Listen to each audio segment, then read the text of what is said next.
Today we're going to start with a new kind of writing, which is descriptive writing. What you have to know about it is that you have to show, not tell the reader.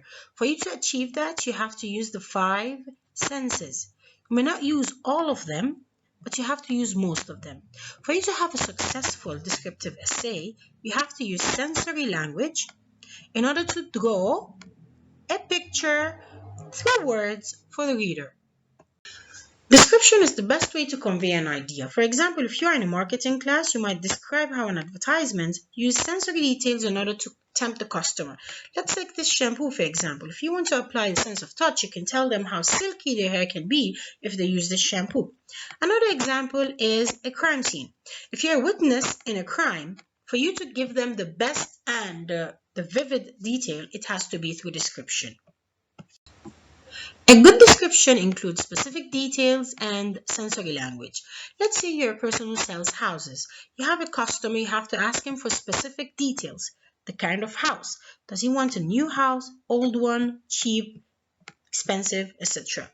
Sensory language is a must in a descriptive writing. These are some examples. The smell of coffee is stimulating. I felt the soft sand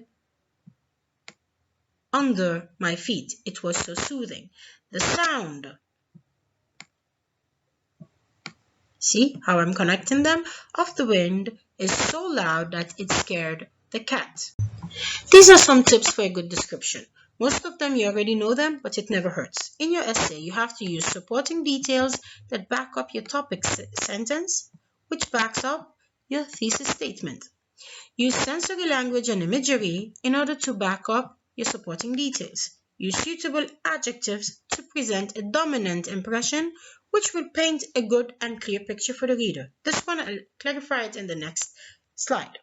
Use transition in order to achieve coherence and cohesion. Use proper punctuation and please pay attention to your tenses. End your essay with one of the strategies that you have taken in class. These are some examples that are related to the previous slide. Regarding dominant impression, I'm going to give you this sentence.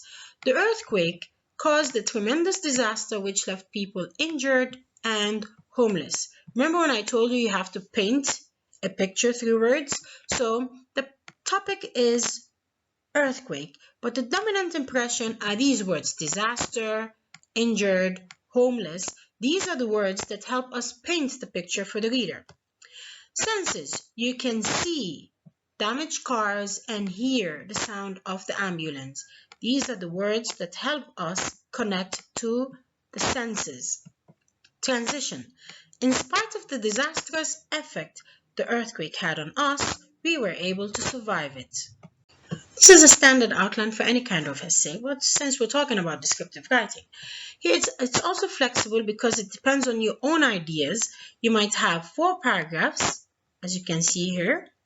These 4 paragraphs, you have 2 of them are body paragraphs. This is why we named the first one body paragraph 1, the second one body paragraph 2. And you also start with a general statement, or you can also start with a quote. You can start with a rhetorical question, just like the strategies that we used in class or we studied in class. It depends, but of course you have to include a thesis statement. This is a must.